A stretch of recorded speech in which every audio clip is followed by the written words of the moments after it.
ஓம் நமச்சிவாய. இன்றைக்கி இந்த வீடியோவில் ஒரு ஆய்வு ஜாதகத்தை பார்க்க போகிறோம். பெரும்பாலும் இந்த ஆய்வு ஜாதகத்தை நிறையா பேர் பார்க்குறதுனால அந்த வியூவர்ஸ் என்ன விரும்புகிறாங்களோ அதை நம்ம செஞ்சாதே இந்த போட்டி உலகத்தில் வெற்றி அடைய முடியும். அதனால் இன்றைக்கி ஒரு ஆய்வு ஜாதகம், இதுக்கு ஒரு என்ன தலைப்பு வைக்கலாம்னு ஒரு அரை மணி நேரம் யோசித்தேன். சரி, நம்ம நேரடியாகவே வச்சுருவோம். குருவும் சந்திரனும்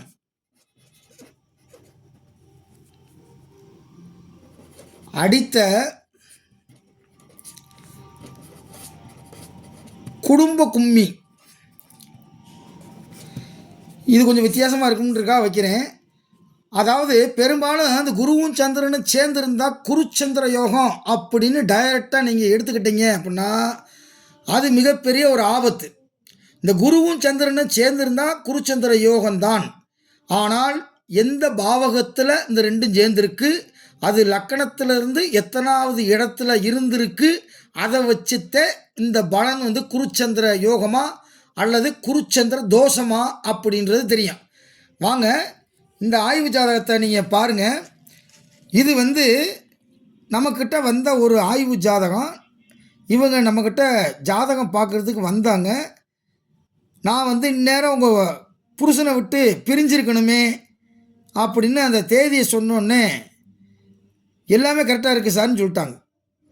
குடும்பத்தை விட்டு பிரிஞ்சிட்டேன், இந்நேரம் உங்கள் வீட்டுக்காரர் இன்னொரு மனைவியோடு சேர்ந்து வாழ்ந்துக்கிட்டு இருக்கணுமே அப்படின்னு சொன்னேன். ஆமாங்க, கரெக்டு, நீங்கள் சொன்ன தேதியில் அது நடந்துருச்சு, அதுக்கு தான் நாங்கள் வந்திருக்கோம் அப்படின்னு சொன்னாங்க. அது ஒரு பெரிய வித்தையோ எதுவுமே கிடையாதுங்க. பாருங்கள், இந்த அம்மா பிறந்தது 21/8/1978 4:17 PM சாயந்தரம் போல் புதுக்கோட்டையில் பிறந்த ஒரு பெண். இது ஏன் இந்த தேதி டயத்தெல்லாம் சொல்கிறேன் அப்படின்னா, நீங்கள் சாஃப்ட்வேரில் போட்டு பார்த்தீங்கன்னா இந்த கட்டை அப்படியே வரும். பஞ்சாங்கத்தில் கணிச்சு பாருங்கள், இந்த கட்டை வரும். இப்போ பாருங்கள், இது கீழே எந்தெந்த கிரகம் என்னென்ன சாரம் வாங்கியிருக்கு அப்படின்றத எழுதியிருக்கேன். இவங்களுக்கு சுபர் யாராக வர்றா, பாவர் யாராக வர்றா, சமர் யார், யோகர் யார், பாதகாதிபதி யார், மாரகாதிபதி யார் அப்படின்ற லிஸ்ட்டையும் இங்கே எழுதியிருக்கேன். இப்போ இந்த ஜாதகத்தை நீங்கள் கவனமாக கவனிக்கணும். அதாவது மகர லக்கணம் ஃபஸ்ட்டு எடுத்தோன்னே ஒரு ஜாதகத்தில் 1, 5, 9 சுபத்தன்மையோடு இருக்கா அப்படின்றத செக் பண்ணணும் எடுத்த உடனே. இப்போ பாருங்கள், சனியினுடைய வீடாக லக்கணாதிபதி சனி 8லே மறைவு. அப்போ சனி இருக்கக்கூடாத இடத்துல போய் உட்காந்துட்டார். யார்? சனி. அப்போ 8ல் உட்காந்தா இது என்னன்னா சனி தோஷம். அதுக்கடுத்து பாருங்கள், குடும்பாதிபதி 2ஆம் இடத்தின் அதிபதி குடும்பாதிபதி, அவரும் சனி. அந்த சனி அவரும் 8ல் போய் உட்காண்டார். அப்போ லக்கணாதிபதியும் ஒருவராக குடும்பாதிபதியும் ஒருவராய் அவர் போய் 8ல் மறைந்தது. இங்கு சனித்தோஷம் என்று பெயர். 2வது, குடும்பாதிபதியோ 7க்குரிய கலஸ்தர ஸ்தானாதிபதியோ ராகு கேதுவை கூடினால் பண்பற்ற நாயகன் சேருவான் என்று பொருள். ஒரு ஜாதக பொருத்தம் பார்க்குறீங்க, பார்க்கும்போது 2ஆம் இடத்தையும் 7ஆம் இடத்தையும் கவனம் எடுத்து பார்க்கணும். 2ஆம் இடம் என்பது குடும்பம், 7ஆம் இடம் என்பது மனைவி. அதாவது கணவனாக இருந்தால் மனைவி, மனைவியாக இருந்தால் கணவன்.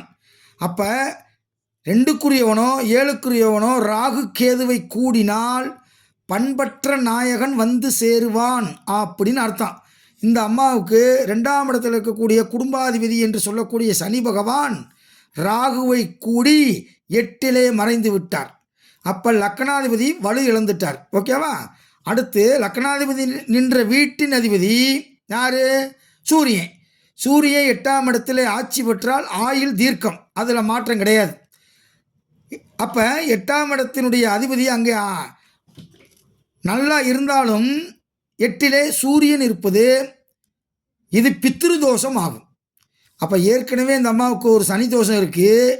இருக்கக்கூடாத இடத்தில் ஒரு கிரகம் இருந்தால் அது தோஷம். இருக்க வேண்டிய இடத்தில் ஒரு கிரகம் இருந்தால் அது யோகம். அப்போ 8ஆம் இடத்தில் சூரியன் ஆட்சி பெற்று அமர்ந்திருப்பதால் இந்த அம்மாவுக்கு தீர்க்காயிலை கொடுக்கும். ஆனால் அந்த சூரியன் 8ஆம் இடத்தில் இருக்கக்கூடாது. அப்படி இருந்தால் அவர்களுக்கு பித்ருதோஷம் என்று பெயர். அப்போ சனி தோஷமும் இருக்குது, சூரிய தோஷம், அதுதான் பித்ருதோஷம். அப்போ பித்ருதோஷமும் இருக்குது. ரைட்டா? பாருங்கள், அடுத்து 1ஆம் இடம் அவுட்டு, 2ஆம் இடம் அவுட்டு, 5ஆம் இடம், 5ஆம் இடத்தின் அதிபதி யார்? சுக்கிரன். சுக்கிரன் சூரியனோடு கூடி 8லே மறைந்து அஸ்தமனமாயிட்டார். ஒரு ஆணினுடைய ஜாதகத்தில் சுக்கிரன் நீசமோ 6, 8, 12 அடையக்கூடாது. ஒரு பெண்ணினுடைய ஜாதகத்தில் செவ்வாய் அது போன்ற சிக்கலுக்கு சிக்கக்கூடாது. அப்படி இருந்தால் சிக்கலை கொடுக்கும். பாருங்கள், வந்துருச்சா? இப்போ 5ஆம் அதிபதியும் அவுட்டு, லக்னாதிபதி தான் ரொம்ப முக்கியம், அது அவுட்டு. 5க்குரிய சுக்கிரன் அஸ்தமனமாகி சூரியனை கூடி 8ஆம் இடத்தில் அஸ்தமனமாயிட்டார். அப்போ வலு இருந்துட்டார். பஞ்சமாதிபதி என்று சொல்லக்கூடியவர் அங்கேயே அவுட்டு. அடுத்து 9க்குரியவர், 9க்குரிய புதன், 6க்கும் 9க்கும் உரிய புதன் 7லே அமர்ந்திருப்பது சிறப்புத்தான். கேந்திரத்தில் 9க்குரியவன் கேந்திரம் பெற்றால் சிறப்புத்தான். ஓகேவா? அப்போ இங்கே புதன் ஓரளவுக்கு பரவாயில்லாமல் இருக்குது. ரைட். இப்போ குரு உச்சம் பெற்ற கிரகம் வக்கரமானாலோ அஸ்தமனமானாலோ அவங்களுக்கு குரு நல்ல சுபத்தன்மையோடு இல்லை அப்படின்னு அர்த்தம். ரைட்டா? 7ஆம் இடத்துல குரு உச்சம் பெற்றும் கைக்கு கிடைச்சது வாய்க்கு கிடைக்கல அப்படின்ற மாதிரி ஆயிடுச்சு. இப்போ சந்திரனை பாருங்கள், சந்திரன் சனிக்கு 12ஆம் இடத்துல இருக்கார். அப்போ இவர் தேய்விரை சந்திரன் பாவராக கருதப்படும். அப்போ இந்த இடத்துல குருவும் அஸ்தமனமாகி அவருடைய அந்த சுபத்தன்மையோ இழந்துட்டார். சந்திரனும் சூரியனுக்கு 12ஆம் இடத்தில் இருப்பதால் அங்கே அவர் தீய கிரகமாக மாறிவிட்டார்.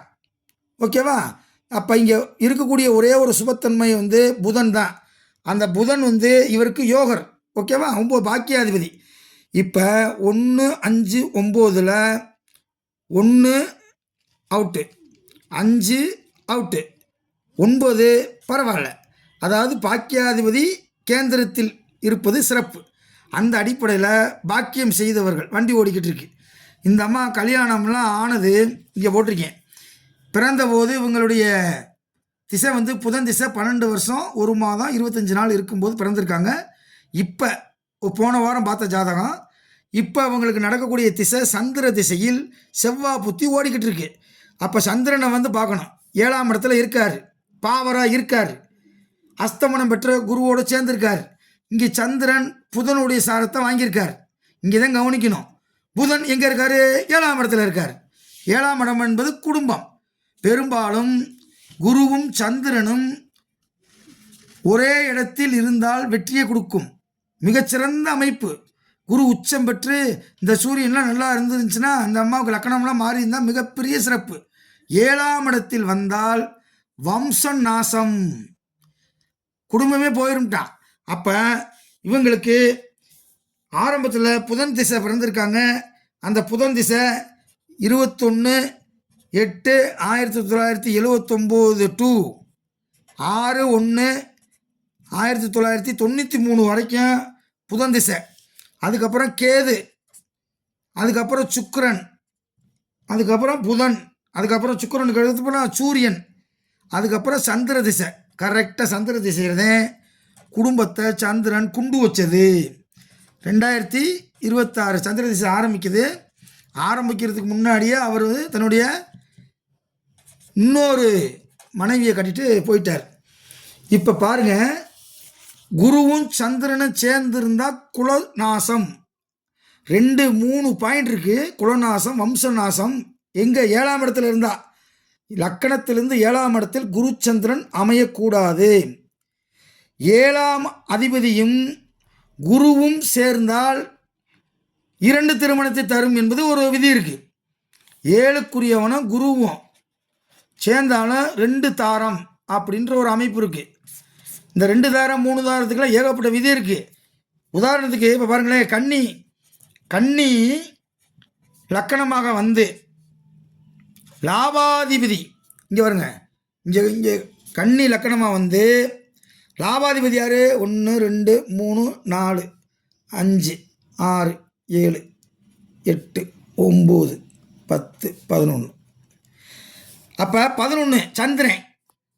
நல்லா பார்த்துங்க, இது வந்து கன்னி லக்கணத்துக்கு மட்டும் சொல்கிறேன் நான். கன்னி லக்கணத்துக்காரங்களுக்கு லாபாதிபதி என்று சொல்லக்கூடிய சந்திரனும் பஞ்சமாதிபதி என்று சொல்லக்கூடிய சனியும் சேர்ந்து எந்த இடத்துல இருந்தாலும் 10 பொண்டாட்டி கட்டுவேன், பிரச்சனையே கிடையாது. ஒரு பொண்டாட்டி கட்டினா தான் பிரச்சனை, இவனுக்கு 10 பொண்டாட்டி கிடைக்கும். அப்போ இது சனி சந்திரன் சேர்ந்தா இங்கே புணர்ப்பு தோஷம்ன்ற ஒரு விதியும் வந்துடுது. இந்த புணர்ப்பு தோஷம் விதி வந்துடுது.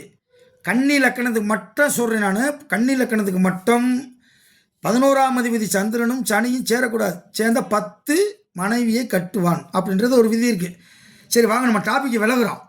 இப்போ இந்த டாப்பிக்கை பாருங்கள். இங்கே குருவும் சந்திரனும் சேர்ந்துருக்கு. இது புலிப்பாணி சித்தர் தன்னுடைய அழகாக ஒரு புத்தகத்தில் சொல்கிறாரு. இந்த புத்தகத்தை பாருங்கள். இதுதே புலிப்பாணி சித்தர் எழுதிய புத்தகம். 1905ஆம் ஆண்டு வெளியிட்ட மிக பழமையான ஒரிஜினல் புக்கு. இன்றைக்கி மார்க்கெட்டில் நிறையா தவறுகள் அதிகமாக இருக்குது, அதனால் வாங்கி படிக்கணும். பாருங்கள், புலிப்பாணி சித்தருடைய புஸ்தகத்தில் இங்கே போட்டு பாருங்க. பாரப்பா இன்னும் ஒரு புதுமை ஏழு, பால் மதியும் பரமகுரு ஏழில் நிற்க, சீரப்பா சென்மனுக்கு வேட்டல் இல்லை, செந்திருமால் தேவியுமே விலகி நிற்பாள், கூரப்பா மறிப்பல்லாதான் குமரனுடன் வங்கிசம் நாசமாச்சு, ஆரப்பா அயன் விதியை கூறலுற்றேன், அப்பனே புலிப்பாணி பாடினேனே. இங்கே பக்கத்தில் நான் குறிப்பெடுத்து வச்சிருக்கேன் பாருங்க. 7ல் குரு சந்திரன் இருந்தால் திருமணம் இல்லை, அல்லது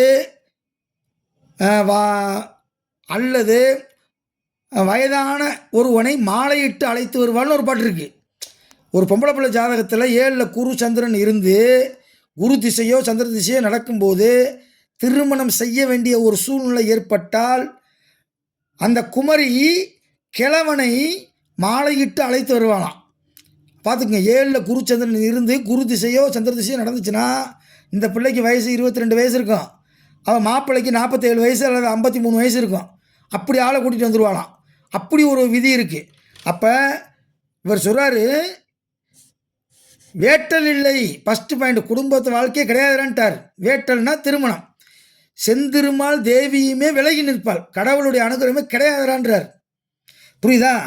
இது இன்னொரு எவிடன்ஸ் இருக்குது. அதாவது ஜோதிட களஞ்சியம் அப்படின்ற ஒரு புத்தகத்தில் இருக்கக்கூடிய செய்தி பாருங்கள். இதுதான் இந்த ஜோதிட களஞ்சியம்ன்ற ஒரு புத்தகம்.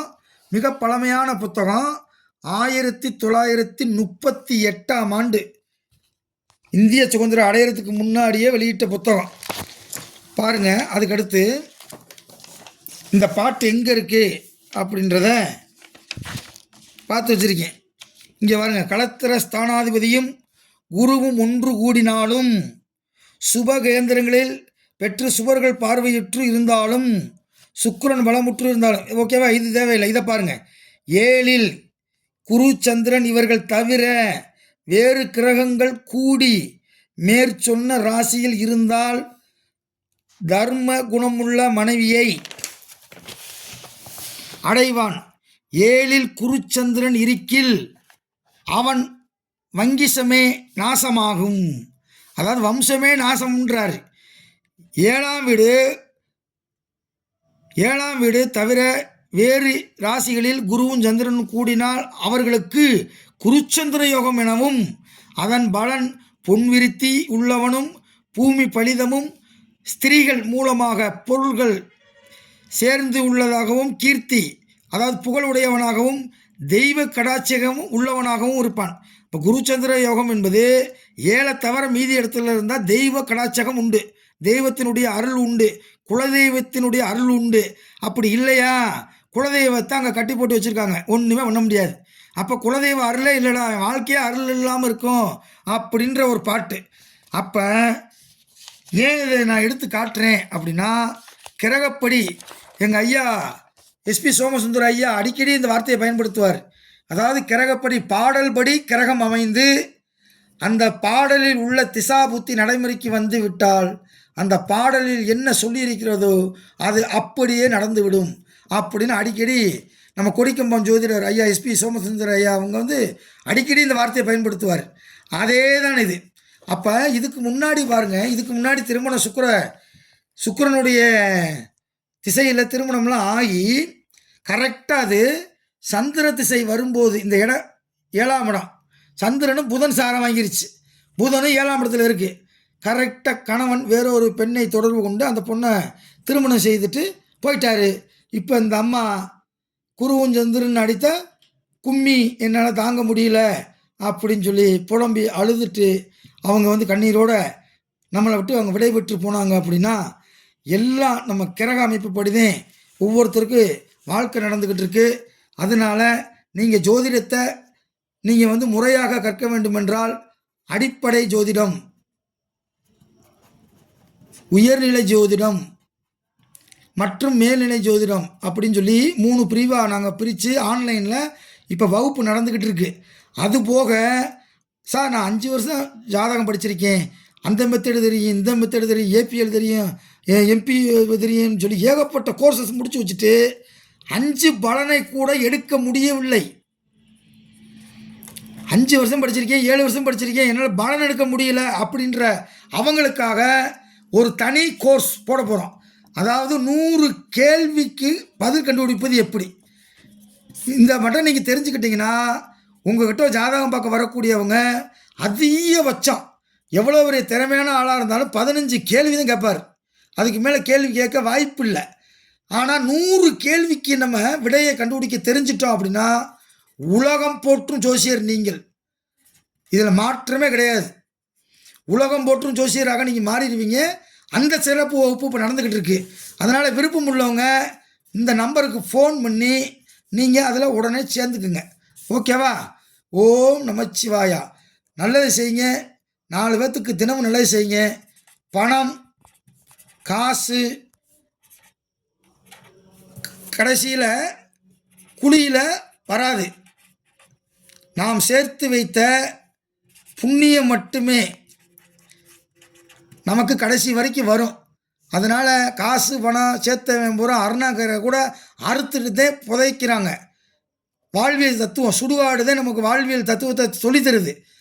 பெரிய கோடீஸ்வரனாக இருப்பார் மாவீரன் நெப்போலியன், என்னுடைய 2 கைகளையும் என்னுடைய சவப்பட்டிக்கு வெளியே வையுங்கள் அப்படின்னு சொன்னாராம். ஏயா அப்படின்னு ஒருத்தன் கேட்டதுக்கு அந்த நெப்போலியன் சொன்ன பதில் என்ன தெரியுமா? இந்த உலகத்தை வென்ற இந்த உலகத்தில் இனி வெல்வதற்கு ஒன்றுமில்லை என்ற அளவுக்கு வென்ற நான் போகும்போது நான் எதையுமே இந்த உலகத்தை விட்டு கொண்டு செல்லவில்லை. ஆகவே சவப்பெட்டிக்கு வெளியே என்னுடைய 2 கைகளையும் வைத்து ஆணி அடையுங்கள்னு சொல்லி மாவீரன் நெப்போலியன் சொன்ன கருத்து. அவனுக்கே இந்த நிலைமைனா நம்மளாம் என்ன ஒரு நிலைமை. அதனால் நீங்கள் எல்லாரும் புண்ணியங்கள் செய்யுங்க, நிறைய நல்லது செய்யுங்க என்று சொல்லி வாய்ப்புக்கு நன்றி கூறி விடைபெறுகிறேன். நன்றி, வணக்கம்.